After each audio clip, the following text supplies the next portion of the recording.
ये बात भी कि जो कांग्रेस के समर्थक कहते हैं कि भाई राहुल गांधी को दोष देना देश के अंदर आज सबसे आसान काम है। भाई बिहार में चुनाव तेजस्वी हारे, लेकिन बात ज्यादा राहुल गांधी की हुई। ये बात सही है, मैं इस बात को मानता हूं।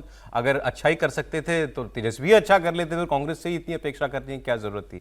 बात जो भी राशिद जी कह रहे थे, कांग्रेस अपने बुरे से बुरे वक्त में भी चल रही हो, तब भी कांग्रेस के पास एक वोट है और वो वोट खत्म नहीं हो रहा।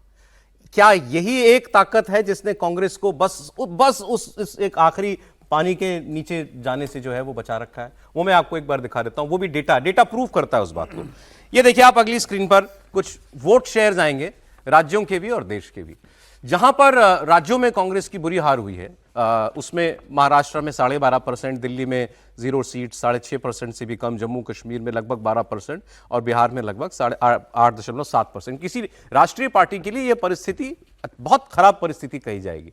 लेकिन हरियाणा देखिए आप, जहां इनकी डायरेक्ट फाइट बीजेपी से है, आज भी भारतीय कांग्रेस पार्टी के पास वहां एक साइजेबल वोट है। महाराष्ट्र में आपको वोट दिखाई देता है, राजस्थान में वो वोट दिखाई देता है, इवन गुजरात के अंदर आपको वो दिखेगा, मध्य प्रदेश में, छत्तीसगढ़ में, वहां भी आपको जो है वो वोट दिखाई देगा। नेशनली 20% कांग्रेस पार्टी को वोट आज भी देश करता है। 44 सीट दी थी तो भी दिया था, 99 सीट दी तो भी दिया है।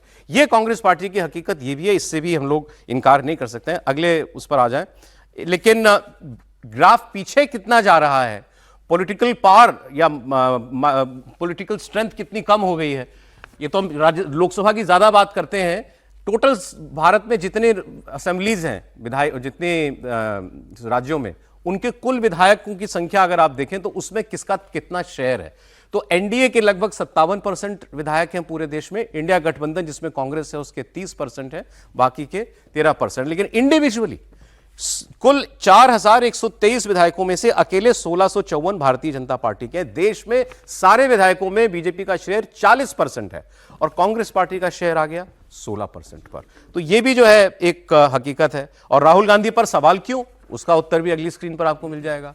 बीजेपी कहती है 95, कुछ रिकॉर्ड्स एआई से पूछिए, वो कहता है 75। इतने चुनाव राहुल गांधी की लीडरशिप में कांग्रेस पार्टी हार चुकी है। इसमें 3 लोकसभा के चुनाव, महाराष्ट्र के कॉन्जिक्यूटिव 3, हरियाणा के लगातार 3, बिहार के लगातार 3, दिल्ली के लगातार 3 चुनाव और गुजरात के 2 यहां इसलिए लिखे हैं क्योंकि ये पिछले 10 साल का आंकड़ा मैं आपको दे रहा हूं, वरना तो गुजरात में मेरे ख्याल में 30 साल होने आ रहे हैं कांग्रेस पार्टी सत्ता में जो है वो पहुंच ही नहीं पाई है दोबारा। तो अजीत जी, फिर भी राहुल गांधी को दोष ना दिया जाए।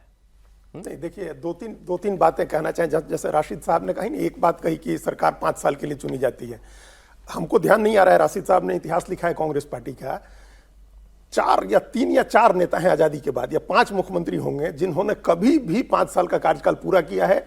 ये 10 साल पहले के बाद, 10 साल अभी जब सोनिया गांधी का राज आया है कांग्रेस में, उसके पहले इंदिरा गांधी और राजीव गांधी के समय 1.5 साल 2 साल एवरेज आयु होती थी मुख्यमंत्री की। उतने दिन में वो लोग मुख्यमंत्री बदल देते थे बुला करके, और उनकी जगह नया 6 महीने में ही बदलते थे, लेकिन नहीं रहते थे। 5 साल के लिए चुनी जाती है असेंबली, उसमें 4-4, 5-5। बिहार का हमको ध्यान है सौरभ जी कि 1990 से 95 में 6 बार मुख्यमंत्री बदला गया था। 4 लोग 6 बार मुख्यमंत्री बने थे। तो मुख्यमंत्री बदल जाना कांग्रेस के लिए इतना आसान होता था, मुख्यमंत्री बदल जाना, ड्रॉप ऑफ द हैट्स पर मुख्यमंत्री बदल जाते थे। अब मुख्यमंत्री बदलने में इतनी दिक्कत क्यों आ रही है, या नेता प्रतिपक्ष चुनने में भी कांग्रेस को इतनी दिक्कत क्यों आ रही है? 1 साल के बाद हरियाणा में नेता प्रतिपक्ष चुना गया। ये लीडरशिप का डाउनफॉल है, लीडरशिप की कमजोरी है, नेतृत्व की। मैनेजर तो उतना ही मजबूत होता है जितना उसका नेता मजबूत होता है। मैनेजर को ताकत देकर के भेजिए। आज हम कह रहे हैं कि दिल्ली के किसी काउंसलर को नरेंद्र मोदी प्रभारी बना करके भेज दें किसी राज्य का, और वो जाकर के डिसीजन करके आएगा। और आप अपने कांग्रेस पार्टी, राहुल गांधी अपने सबसे बड़े नेता दिग्विजय सिंह को भेजे थे प्रभारी बना करके गोवा का, और सरकार नहीं बनी। 17 सीटें कांग्रेस जीत करके आई थी, उसकी सरकार बननी थी गोवा में पिछले से पिछले चुनाव में, याद है मुझे। और दिग्विजय सिंह गए थे और मुख्य सरकार नहीं बनी। उसी असेंबली में कांग्रेस सिंगल डिजिट में आ गई, सबसे मजबूत नेता कांग्रेस के। तो ये लीडरशिप की कमजोरी है।